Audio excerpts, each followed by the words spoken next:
If we continue to see COVID spreading the way that it is right now, it may be necessary to employ that flexibility and use online learning. And our focus is to make sure that above all else, our teachers and our students are in a safe environment before they return back to school. The path forward to returning back to school has certainly been a long one. And with that, we say good afternoon. It's just after 1 o'clock on this Wednesday morning. Thank you so much for joining us. I'm Fox San Antonio's Ernie Zuniga. And I'm News 4 San Antonio's David Chancellor. A lot to get to over the next several, hour or so. Both of our stations here, News 4 and Fox San Antonio, are committed to making sure that you have the very latest information on your child's education as they return, hopefully in the near future, to the campuses in the fall. Every morning, both Ernie and I have tried to connect you with many of the local superintendents. We're all trying to navigate this unbelievably confusing time, and we've been honored to have several of the local superintendents on both of our airwaves. With that, let's get right to it. We have 4 guests that are joining us today. We have Dr. Sean Micah from North East ISD. From Judson, we have Dr. Jeanette Ball, Dr. Lloyd Versta from Southwest ISD, and Mr. Rolando Toscano from East Central ISD. To all of you, first off, thank you so much for being here. Also, I think before we begin, I just kind of wanted to tell you guys and kind of let our audience know as well that Ernie and I have talked about this the last several days. We would honored that we're doing this, but also we just want this to be a discussion, right. A conversation, and not the typical interview. Obviously, this is going out over the internet, our Facebook pages, our websites, but we quite honestly, if I'm being frank with you guys, we have questions as fathers, and we're hoping that some of the questions that we ask are a lot of the questions that our viewers have also been asking. Also, we'll probably chime in with questions from our Facebook pages as well.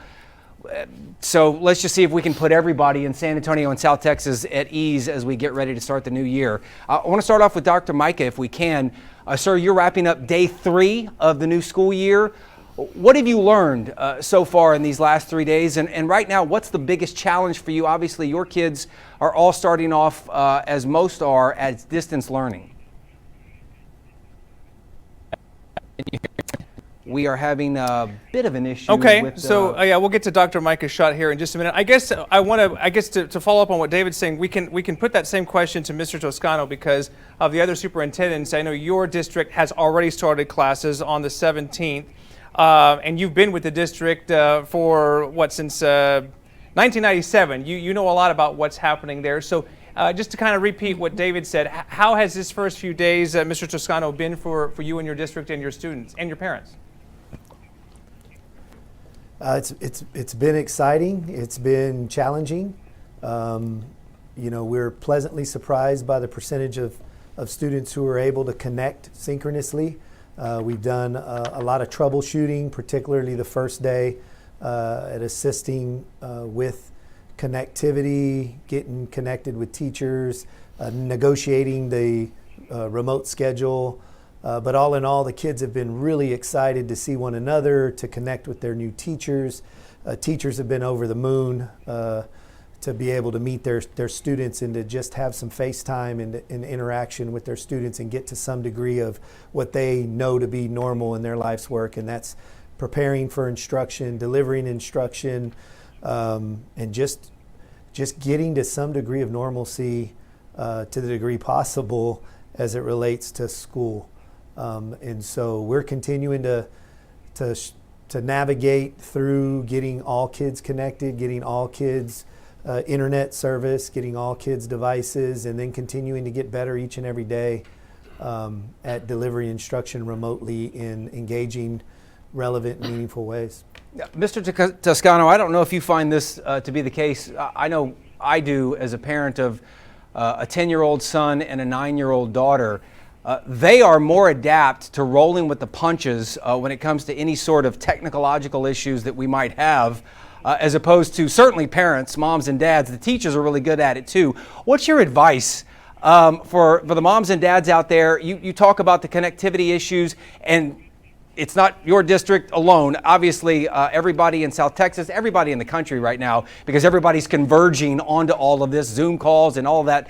What's your, honest advice to moms and dads who are struggling right now? The most important thing is to just set a daily routine with your kids and just proctor that. Make sure that they're following the routine that you guys have, as a family, have determined to be the most appropriate throughout the day. And once kids get consistent at that routine, just turn them loose. If they'll connect with us, we've got the instruction, we've got the engagement, we've got the ability to support them academically, social, emotionally, and support what you're doing with them at home. Don't feel overwhelmed that you've got to provide the instruction, that you've got to be the homeschool teacher. To any degree that you're comfortable assisting to that level is much appreciated and beneficial, but don't feel like you have to do that. And know that our models are very flexible. Synchronous is optimal, but where you need a little flexibility from time to time, take advantage of that learning modality that is asynchronous, and you've got all day and into the night to do that. And so, there's a lot of flexibility, a lot of things that we're learning as students and as parents, which I am a parent of a student as well, and as educators, that I think in the short and long term is going to be a better education experience for all of us. We have upwards of 250 people who have joined us now on Facebook, and that number is growing. So we want to welcome all of those people in and invite them to submit questions and comments for any of our superintendents. I wanted to move to Dr. Ball now at Judson ISD, because I know we spoke to you, Dr. Ball, on our morning show several days back, and I believe you were that was a day before your board met and ultimately decided to change the start date for your district. So I wonder if you could take us back to that decision and how much more at ease or maybe less at ease you feel right now as you guys get ready to go here on the 24th. Well, we're excited. We're excited, looking forward to all the opportunities that this is bringing us. So we're also pleased that the board was able to approve our change of date. We needed a little more time. We have asked our teachers to do lots of things very differently in a very short amount of time. So this has given us an opportunity to continue to work with our teachers and also with our parents. We're going to a new system that we call Canvas, and we're training our parents. We're having online sessions for our parents to learn how to use Canvas, also sessions for our teachers to be able to learn. And lots of us like to learn, face to face. So it's a challenge when you're having to learn how to do something completely different and you're learning how to do this remotely. I do have to say that I think that one of the things that's really helped is the reality that our teachers are having to be so flexible, having to really adjust so quickly with the training and the format that we're doing the training, because this is the way we're going to basically be asking our students to do this and for parents to do this. So we're going to start on August the 24th, and we're starting virtually. These 4 extra days have given us the opportunity for additional training for our teachers, and also the ability for parents to come and pick up their Chromebooks. This has changed a lot from the way we had it in the spring.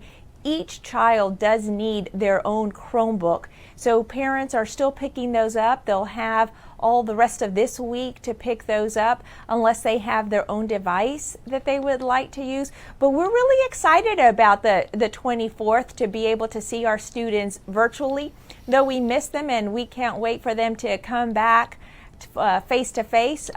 We'll wait patiently until we know that it is completely safe for them to return.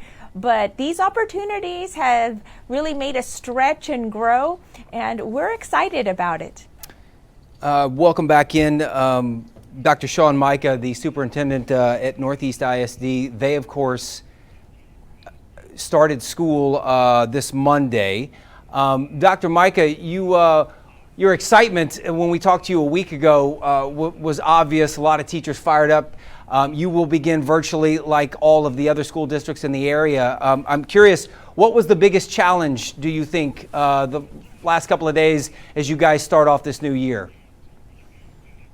Yeah, David, so that's a great question. The same challenge we had just a few minutes ago here with technology.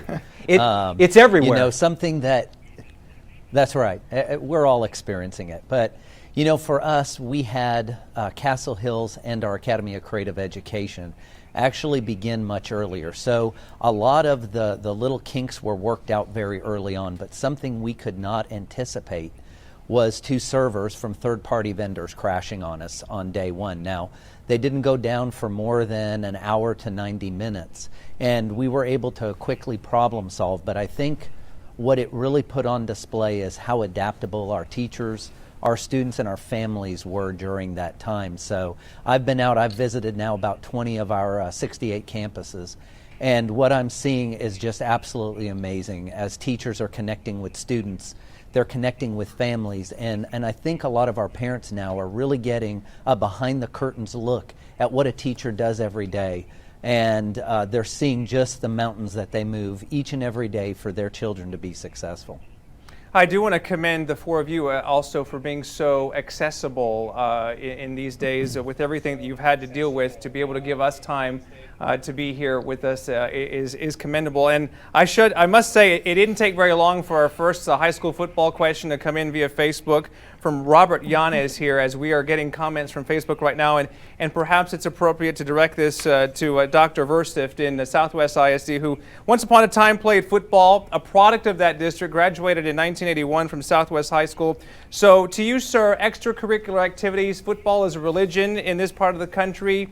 Your best guess as to what's going to happen with the season and all those other critical extracurricular activities for your students?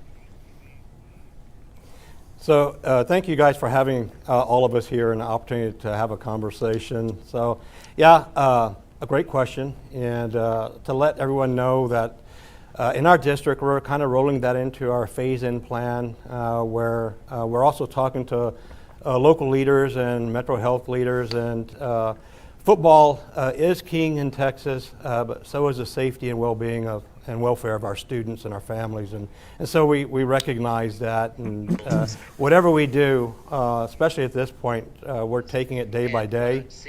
We've had some opportunities to do some strength and conditioning programming throughout the summer.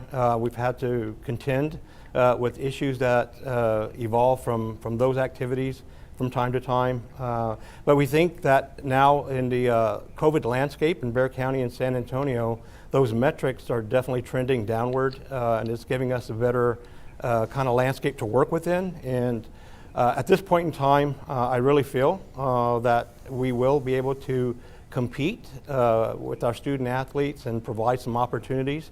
It may look different than it did in the past, just like everything that we're doing right now looks a little bit different, but I think as long as we work collaboratively together and we do things methodical and we do things in a safe venue and take our time getting our students phased in, the better chance that we have to make sure that our student athletes and all of our students who participate in co-curricular or extracurricular have those experiences in high school that they so look forward to. If you have stumbled upon us on Facebook or the internet, welcome. Please enjoy the next half hour, 45 minutes. We're not going to try to put a time limit on it here, but we are having a town hall meeting with 4 of the superintendents from school districts here in South Texas. We have Dr. Sean Micah from NEISD, Dr. Jeanette Ball from Judson ISD, Dr. Lloyd Verstift from Southwest ISD, and there on the bottom right you have Mr. Roland Toscano from East Central ISD. We are streaming this on our platforms, all of our social media platforms as well. If you have a question, you can follow in, and we'll try to get those on there. I will ask you this, guys. I was going back through all of my notes and things that we have done, and I don't know if this is the number one question, but it is certainly a very popular question with viewers and parents especially. What is the plan? And at this point, we'll just kind of throw this out here, and whoever wants to jump in, and we can kind of build on the conversation from there. But what is the plan in each of your school districts for special education students? And specifically, a lot of moms and dads say, are there needs? Is the student needs being met when it comes to distance learning? I'll go ahead and start by sharing that, that's been a group of students that we've really made sure that we focus a lot of attention on, because those needs for our special ed students are different. And we realize that the platform of virtual learning might not work for all our students. So we have developed something that we are calling our Safe Haven program. And that is something that after Labor Day, we're going to look at each student, specifically our special ed students, and look and see if they're being successful with the distance learning. And if not, then that is going to be one of the first groups of students that we bring back on campus.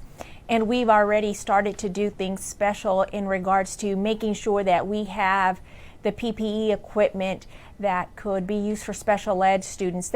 Some of them, for example, might not feel comfortable wearing a mask. So we'll have different things for them, such as a hat that they could wear with the proper shield. So we really looked at their individual needs, looking at their IEPs and looking to see what best meets their needs. But we are prepared to bring them back earlier than other students so they don't miss out on any learning opportunities.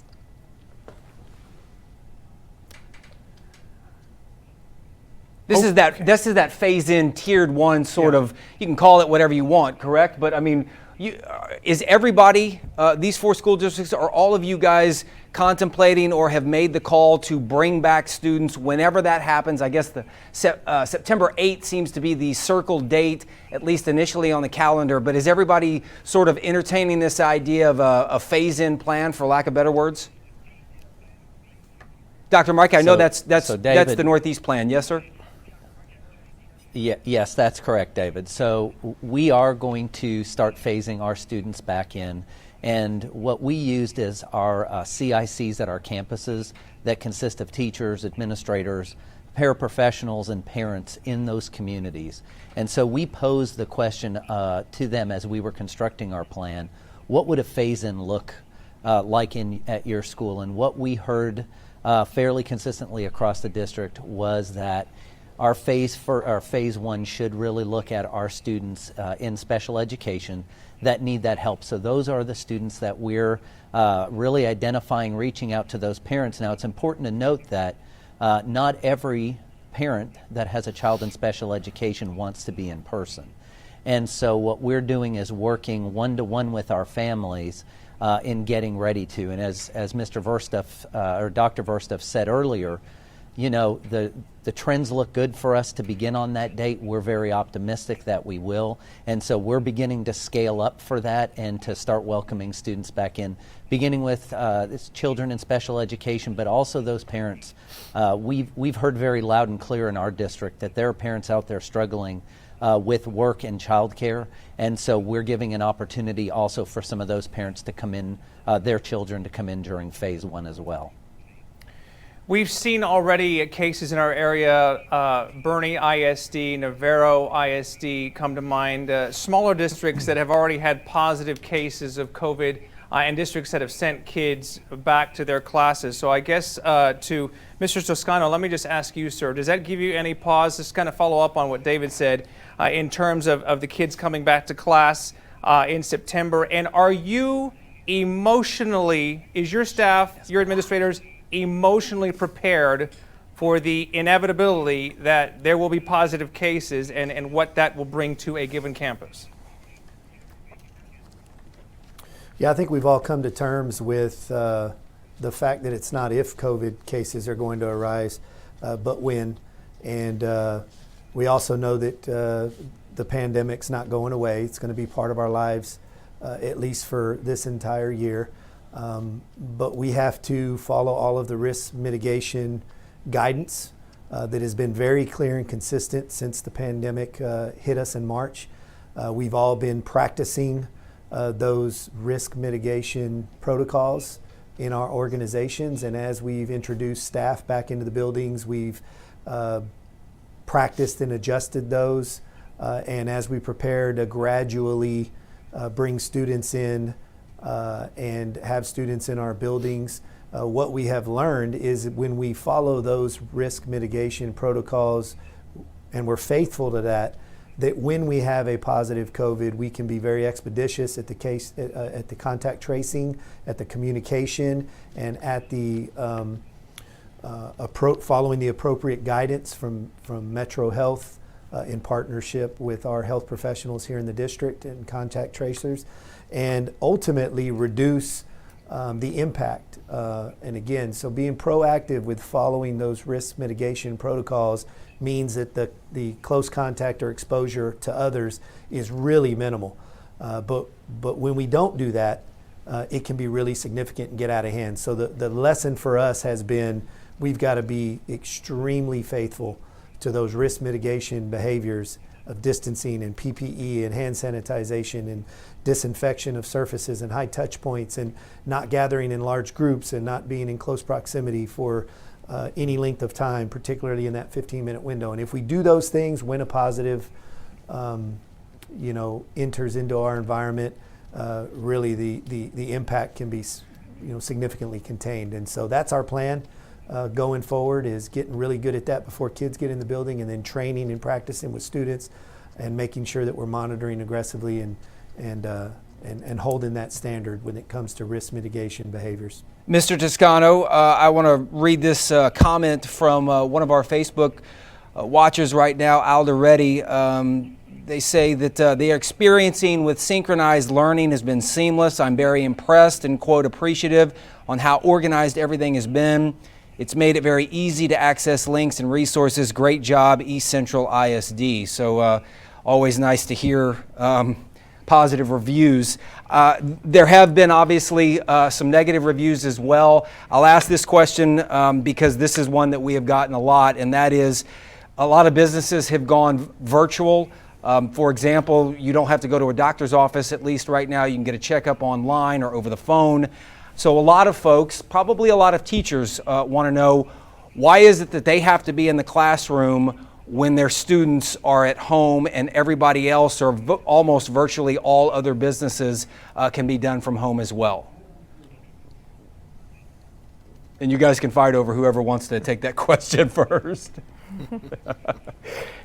Sure. Look, I have no problem in answering that question. For us, we're all about delivering high quality instruction.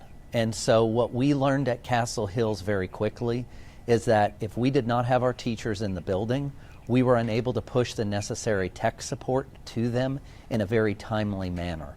And so by having our teachers in our facilities, one, our infrastructure is very stable, even though we didn't experience that on day one, which again wasn't really our issue, it was a third-party vendor problem. But our internet is very robust. It can handle the traffic. We can push the resources and the tech support out. On day one, we had our tech people dispersed throughout our district, and because we didn't have enough for every school, they had open Zoom sessions that if the tech was not physically at their building, they were able to log in a very timely manner, in a very expedient manner, and solve that problem to continue on.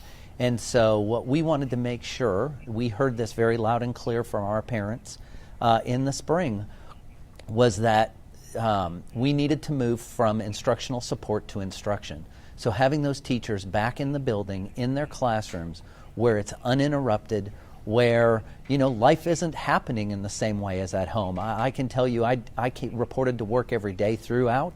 The 2 times I was at home, my dog barked, my wife walked behind me, my children needed me for something, and those interruptions just happen because that's part of life. Again, I've been out to our campuses and speaking to our teachers, and what I've heard consistently is they're so happy to be back to the building and they're ready to welcome our students back. Let me ask this next question to Dr. Verstuff here at Southwest ISD. And again, we have over 200 people on Facebook watching right now. But just as it relates to money and just fiscal matters, running a school obviously costs money. But when you don't have the kids there, that's a little difficult to do. So somebody had to pay for all these devices, obviously. Somebody's having to pay for all of the PPE, the personal protective equipment. the custodians who have to clean everything and do all of this. How difficult is it to run a campus, multiple campuses, a district, when you have little to no kids in the buildings every day? Yeah, I think what we're doing is making sure that our expenditures that we're doing in our district really kind of fall in alignment with bringing students back over time. And so we want to make sure that we have the appropriate PPE and we have the appropriate equipment and materials in the classroom for our staff and our teachers to make sure that as they come into the buildings, and to add to Dr. Micah's point about the technology issue, because I think that is important when we talk about teachers being in the building, but also we plan to acclimate our students in over time for those families who are choosing school. And there are some students who virtual just has no connectivity with, that they don't resonate with, and those are some of our most vulnerable special needs students, and we definitely need to get them back in the classroom over time. And these things, whether they be dividers or they be special equipment, so that students, when they do come into the buildings, don't have to go congregate around a cubby hole. They basically, we're purchasing items so they can keep all their school supplies with them where they are at the time, that we make sure that we have social distance, but we also include different types of dividers so that students have that safe area that they can participate in school.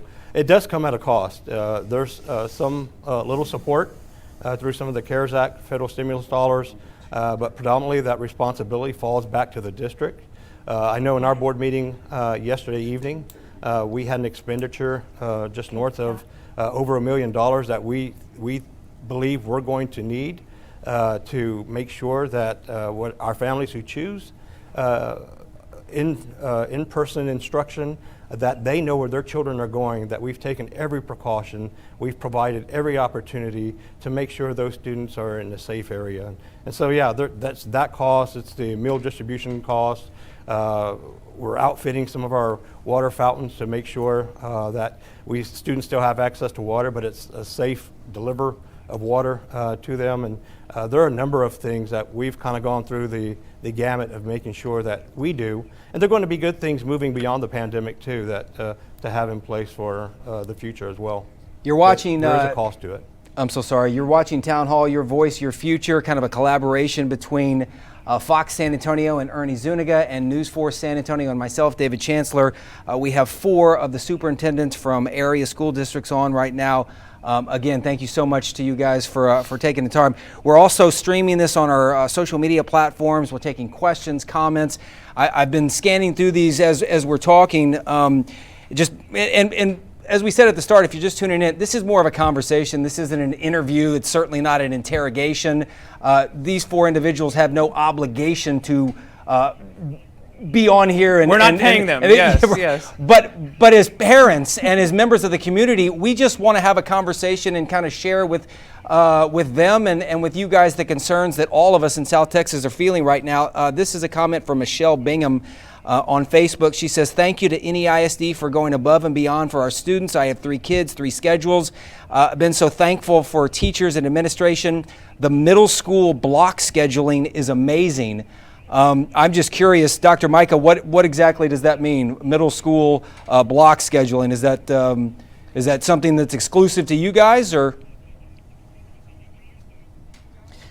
Yeah, so what the challenge was in looking towards this year, because we knew we would have families that would choose in person and then also in a virtual format.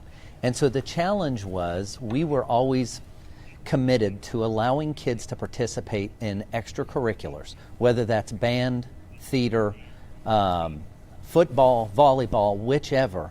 Those kind of activities are a lot of times why kids come to school.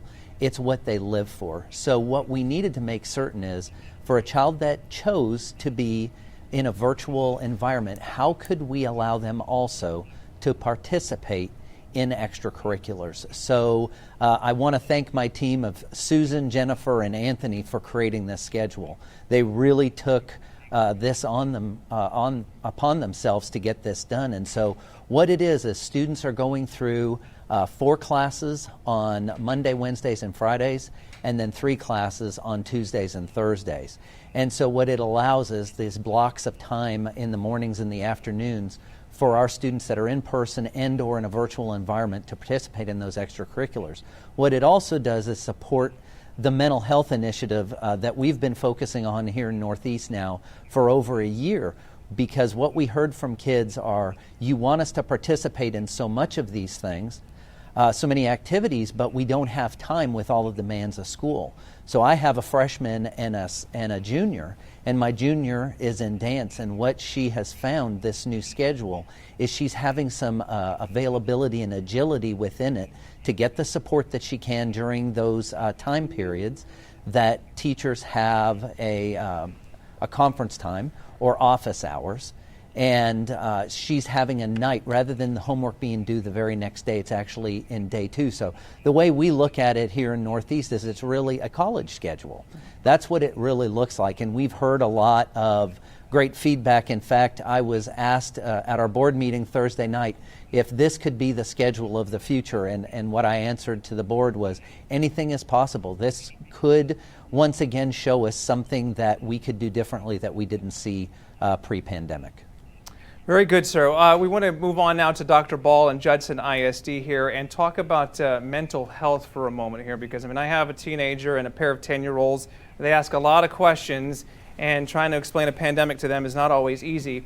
I wonder how much grace and patience your staff, teachers, will be showing with those who might be a little tardy to class or a little late with their homework. And as for your counselors, how prepared are they to deal with something they probably didn't even go to school for? How do you counsel young people in their formidable years in the middle of a worldwide pandemic? Well, that's a great question, because that's something that the social emotional needs of our students is something that we take really seriously. It's hard on adults. So knowing that this has been so hard on adults, we know that it is really hard on our students. And I think what's happening is that we're all showing each other a lot of grace. And what I mean by that is a lot of things have not worked out perfectly, have not worked out the way we have planned or the way we wanted things to roll out. But we've come together knowing that we're going to get through this. So I think that the teachers have experienced these opportunities that will allow them to truly be able to give these same opportunities to our students, meaning that sometimes when you log in the first time, it doesn't quite work.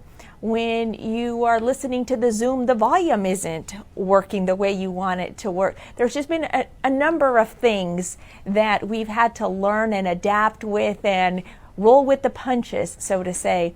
So I think that will help our staff to also deal with the challenges that our students are going to be dealing with.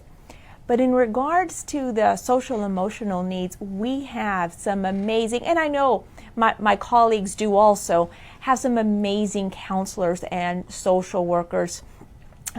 Monica Garcia is our director, and she has truly put out some amazing plans that provide so many different things for our students.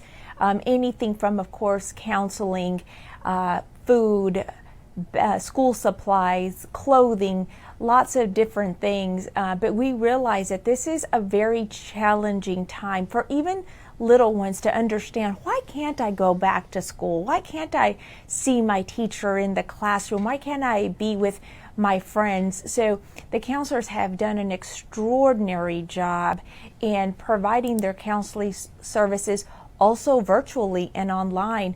So we've advertised this to the parents and to our staff to let them know that we have resources for children and for adults on how to best approach and talk to individuals about this, or when you're feeling down, that there's somebody there that can help you and can assist you. We're also really blessed to have a great partnership with communities and schools.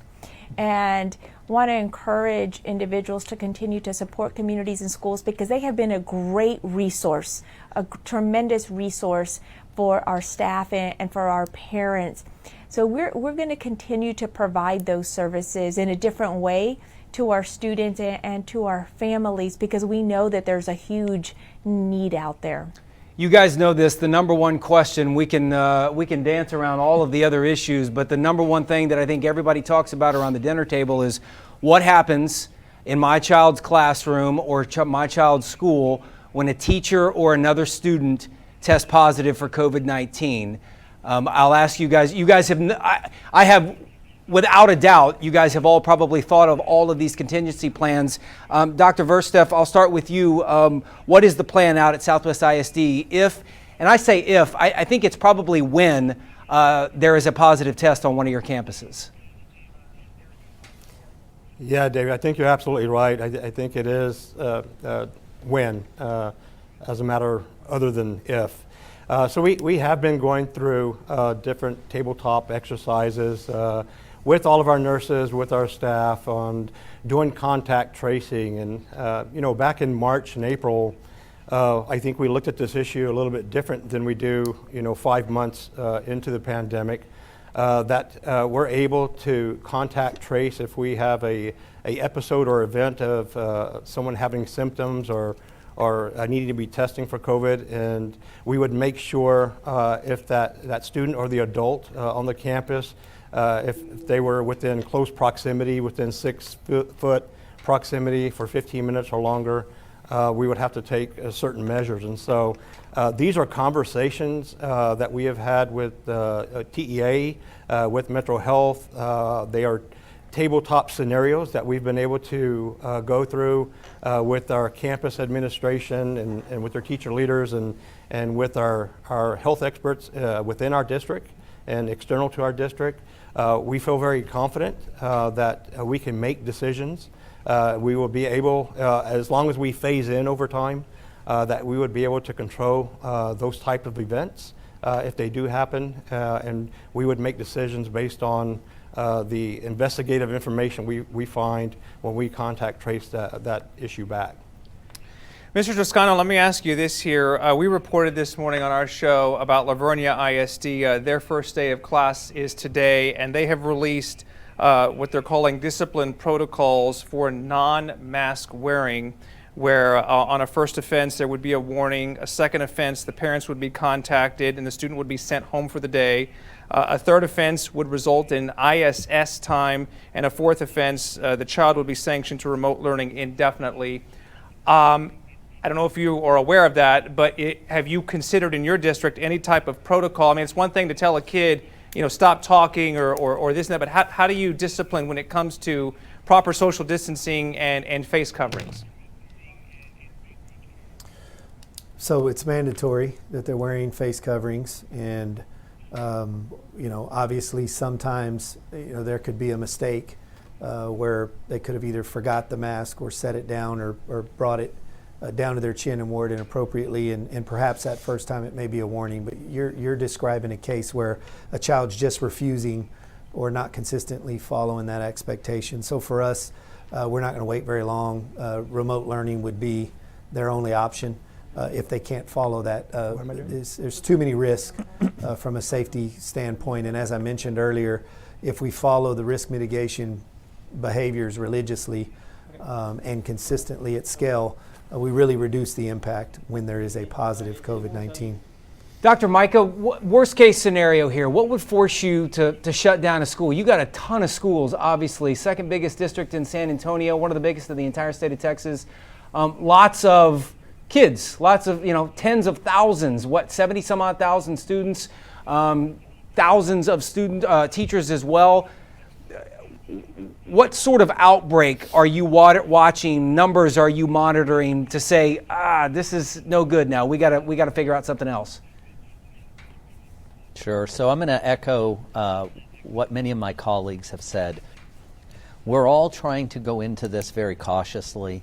with the aspect of not just simply opening schools, but doing all of the mitigation and following the protocols that we need to do in order to keep our schools open. And so that's why for us here in Northeast, we're taking that phased-in approach to try and mitigate the potential of a closure of a school. And so for us, it would really take some form of a component of we cannot trace its origin. Again, we're very fortunate in Northeast. We have a registered nurse at all of our schools.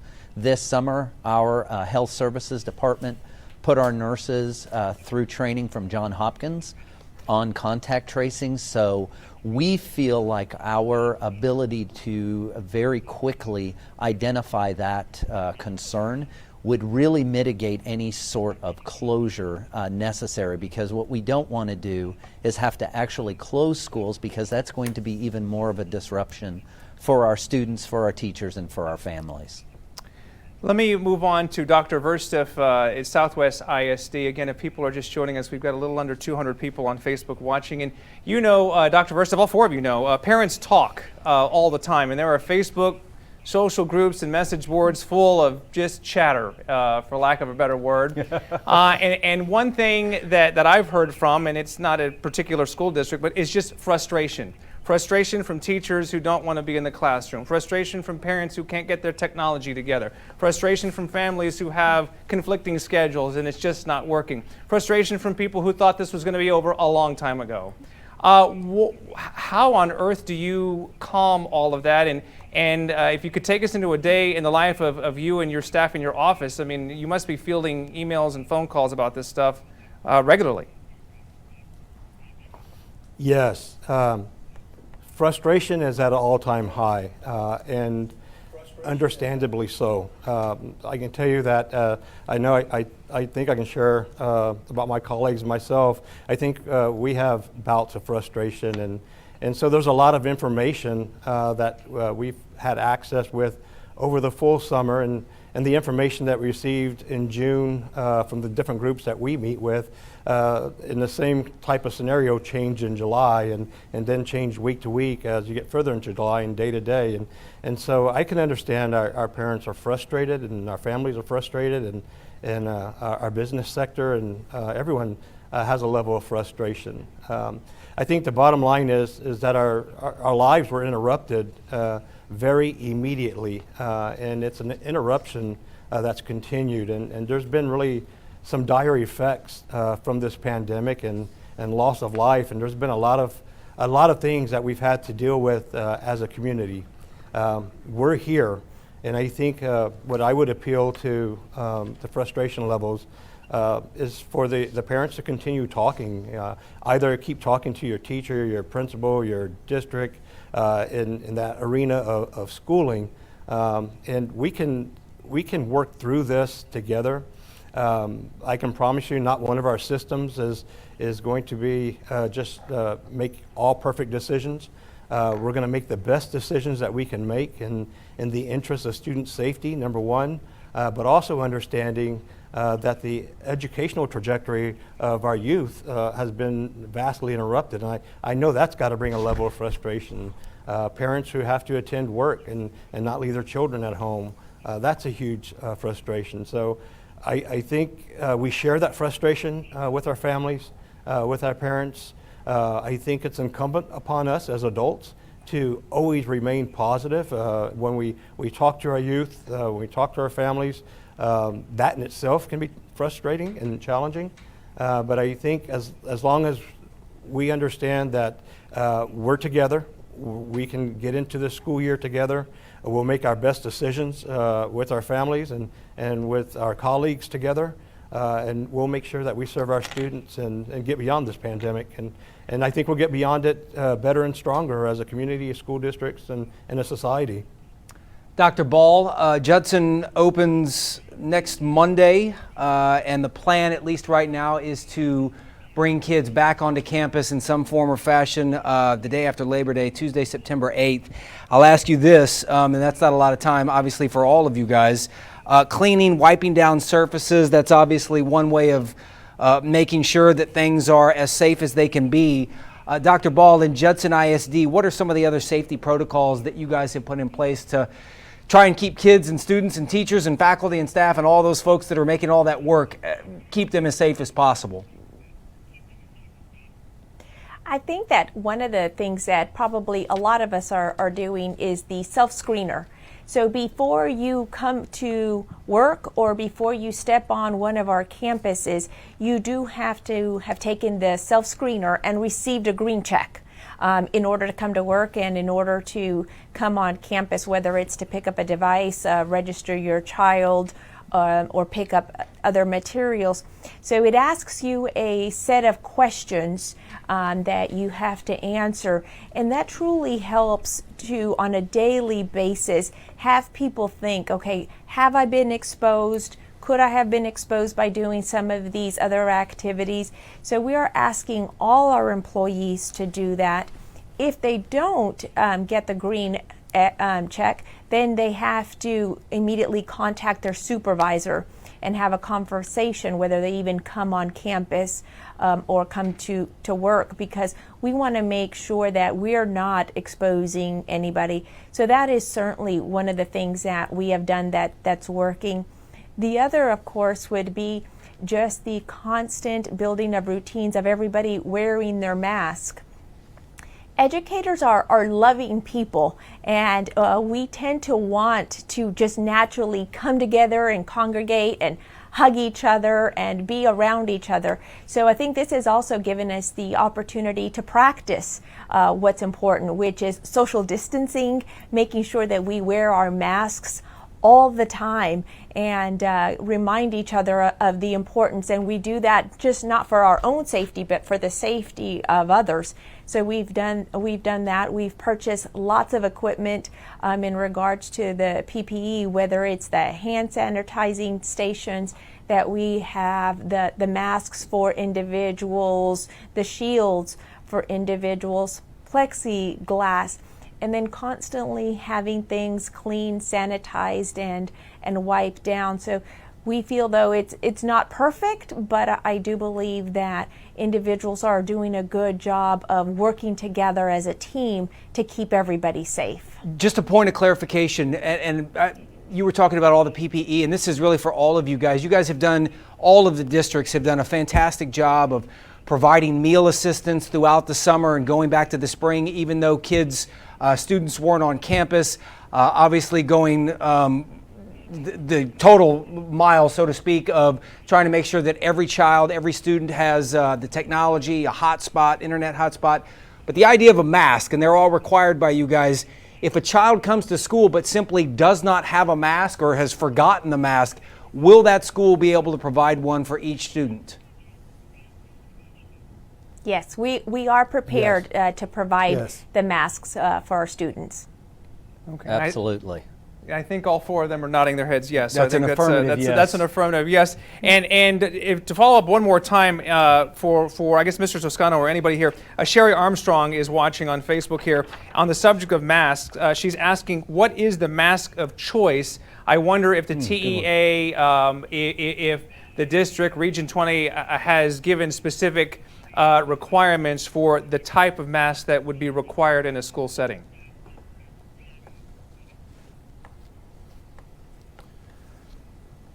I think we've heard a little bit of all of the options, but what we've definitely heard is the N95 is inappropriate and not necessary, much less available for staff or students in school. But you know, the disposable mask, the washable mask, more than one ply seems to be better than one ply, but just that they're worn properly. And they're changed frequently if they're disposable and or washed appropriately, and that they're not wearing the same one necessarily all day seems to be some of the guidance that we understand as it relates to mask. Got another question here. We'll move over to, I guess, to Dr. Verstev here from Erica Shanehofer. I hope I'm saying that right on Facebook here. And she brings up a good point. She says, we've seen a spike with people getting COVID after the holidays. You go back to Memorial Day, you go back to July 4th. Her question to Dr. Verstev is it really a good idea to start the kids back to school in class the day after a holiday weekend, which in this case, Dr. Versif, of course, would be Labor Day?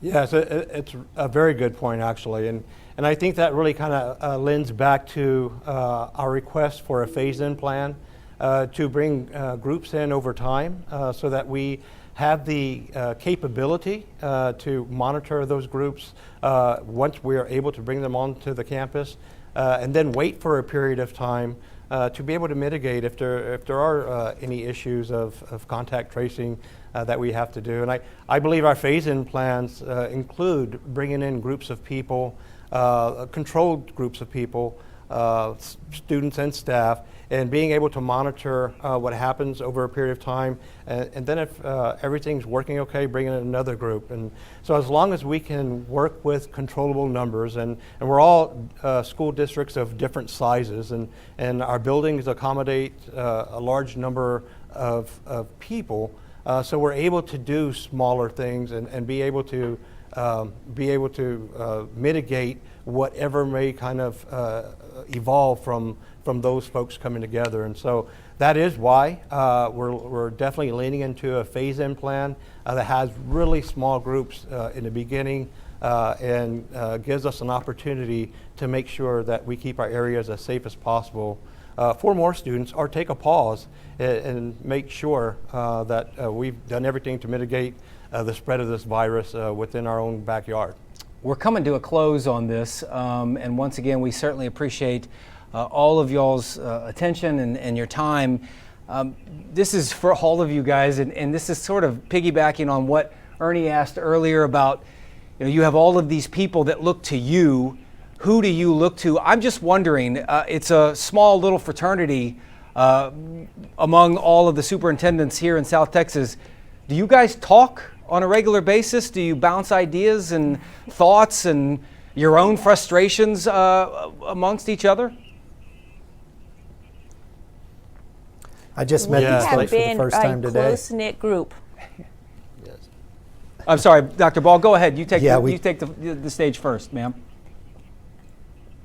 I was just saying that we have been a close-knit group. The service center has brought us together immediately when this first started, and all of us have really worked together and been together on a lot of things that we have decided to do. So yeah, I really am so appreciative of all the superintendents, specifically Bexar County, because we meet on a regular basis. Sometimes it feels like every day, but at least every other day we're in communication, and our service center has been of great support. The reason I ask that is just judging from the comments on Facebook and what Ernie talked about as far as all the chat rooms and the parents talking, you always hear, and this is human nature, but somebody always seems to have it better than you do. And yet it seems like in many ways, all of the districts literally are in the same lifeboat together, all trying to figure this out as we go along. Dr. Micah, I'll ask you what I think I asked you the other morning. But when you meet a parent, you stumble on, across somebody at an HEB, and they say, Dr. Micah, what are you doing to make sure that my kid is safe? How do you answer that? What do you say to a mom or dad who's looking at you demanding that kind of answer? Sure. And I've had that question posed to me several times, and what I explain to people is safety's all of our jobs. Opening schools, as I stated to our Board of Trustees as we presented our plan, is a fairly simple gesture. It's easy to open the doors, but keeping them open is really a community's responsibility. It will take all of us working together. The question about what are we going to do when somebody won't comply with a mask, those are those things that we need everybody working together to open our schools and keep them open. And not just when they're at school, but also more importantly, even when they're not at school. We can take all the safety measures we can within our buildings, but if our students and our faculty leave those facilities at the end of the day and don't wear a mask and violate all the protocols that we have in place, then it's inevitable that COVID's going to end up in our building. So what I tell parents all the time is it's going to be all of us working together in a very united way to making certain that our facilities are as safe as possible. And the other thing I remind them is we've been working, we have our RNs, we've bought electro backpack sprayers to disinfect rooms very quickly, to do that deep cleaning, that we have hand sanitizing set up, that we have all of those protocols. But I always try to steer them back to, it's not just that we have to do all these things, but you have to help us create a very safe environment. I think we're coming up on the top of the hour here, and I think if it's okay with David, I just wanted to close by giving the four of you one more chance to speak to your districts and to your parents and your families. And I'll just start with Mr. Toscano. We can go clockwise around here. Mr. Toscano, all of you have classes of 2021, high school seniors, football players who were looking to be on the field one more time, looking forward to that last homecoming, that last prom, commencement, those kinds of things. None of you have a crystal ball. Nobody knows what's going to happen. If you could look in the camera and speak to your seniors, your 8th graders, your 5th graders, all of those people who are in these big years in their educational lives and their parents. Mr. Toscano, you first. What would you like to tell them?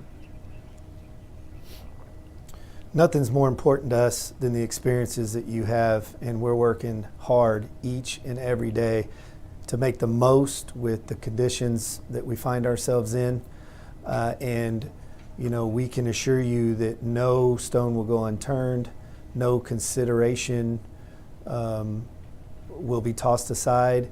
And if you recall to our graduation ceremony, we did everything we could as a community to work together collaboratively, to be as innovative as we could be, to honor our students and to bring our community together in the best and most appropriate way that we possibly could. And we're going to continue to do that, not just for those seniors and 8th graders and 5th graders, but for all kids in our system this year. And in the end, we're going to get better. And we're going to have memorable experiences and do great things, because all this does is present an opportunity for us to respond. We're not going to have pity parties. We're not going to feel sorry for ourselves. We're not going to make excuses. We're going to do the best we can and make the most of the circumstances. And that's just what we always do. And that's why I'm so proud and honored to serve in this community and to have been raised in this community. And, we're going to get to do this together. And it's going to be an exciting year full of opportunity and memory, and it's going to be memorable. Dr. Versteff, your message to Dragon Nation. Yeah, in addition to what Mr. Toscano said, we have 14,000 of the best students in the nation that attend school here at Southwest ISD, and my message to them is you're going to school in a place that's dedicated and committed to making sure that you have those lifetime memories while you attend school in this school district. It will look different, but our goal is to make sure, and our objective is to make sure that those experiences are afforded to you, that even though you may be in a different environment, doesn't mean that you're not going to have lifetime memories. And so I know the staff and teachers that work in Southwest ISD, and I know that, as Mr. Toscano said, they will turn over every stone to make sure those experiences are afforded and available. And we think we're going to get through this thing, have a very positive year, and we look forward to working with all of our families and all of our students for those experiences. Dr. Versteff, thank you very much. On to Dr. Micah now. Again, North East ISD, so many tens of thousands of students and families and parents. What would you like to tell them? Well, first off, thank you, parents, for choosing Northeast Independent School District.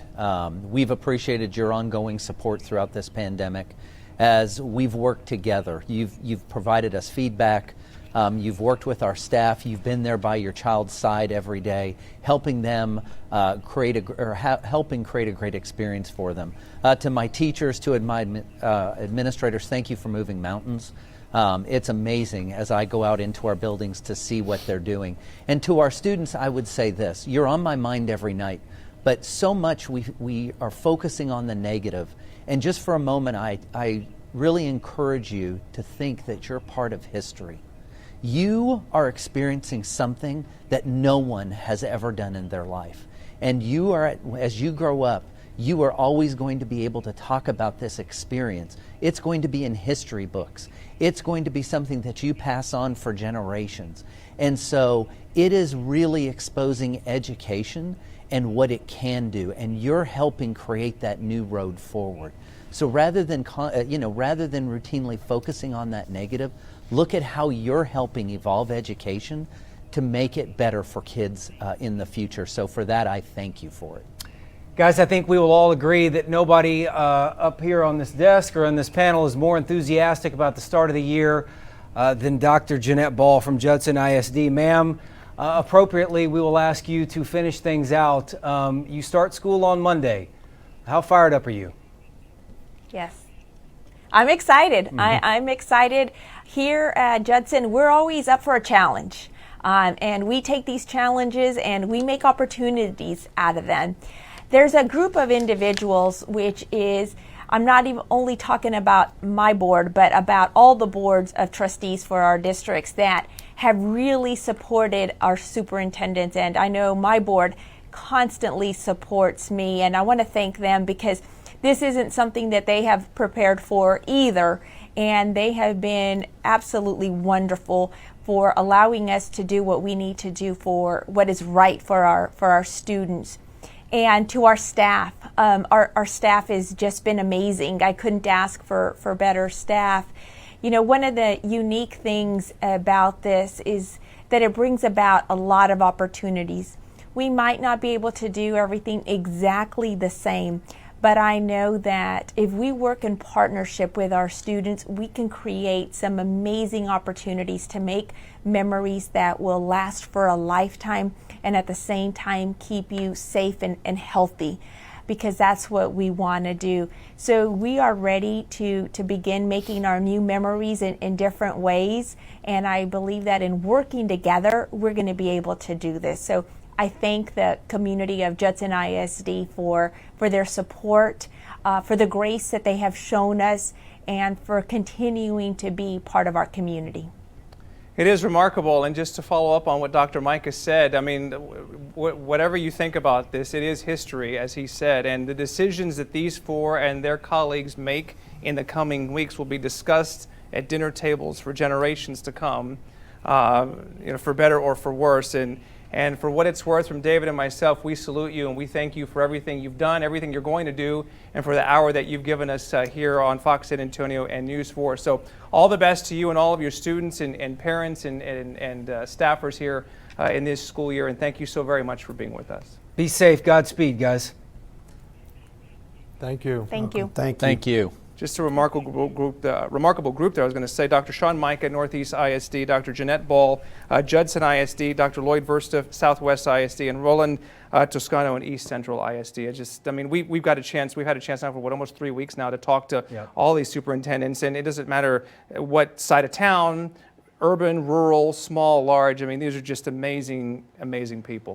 Real quickly, and we're going to wrap things up, but just behind the curtain here, when we embarked on this and sent out and reached out to all the districts, it was a resounding yes. And then when we pitched this, there wasn't well, we just did this. Right. It was absolutely, what do you need? Let's do it. And, there will always be skeptics out there. There will always be critics out there. But I can honestly say, in talking with now 3 weeks worth of superintendents, they are doing the very best they can, not only for your kids, but for our kids as well. We have kids that are enrolled in local schools. We are in this as much as you guys are. We have as much invested as you guys do. So we want to see this succeed.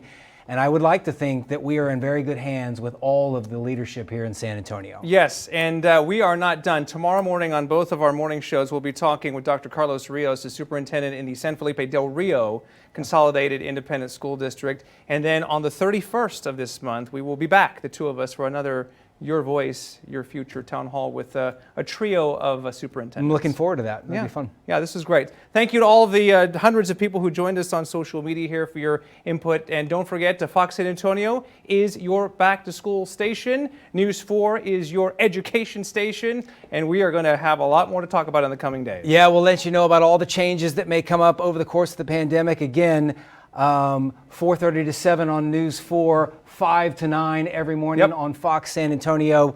Partners, colleagues, I appreciate your time. Likewise. We want to thank you, the viewers, for watching us, spending a little time with us. Again, if you missed any of it, this will be on our websites, both news4sanantonio.com and foxsanantonio.com. For all that, I'll end by saying I'm David Chancellor. And I'm Ernie Zuniga. Now, more back-to-school coverage ahead on News 4 at 5 o'clock. And, of course, tonight here on Fox News at 9. Have a wonderful day.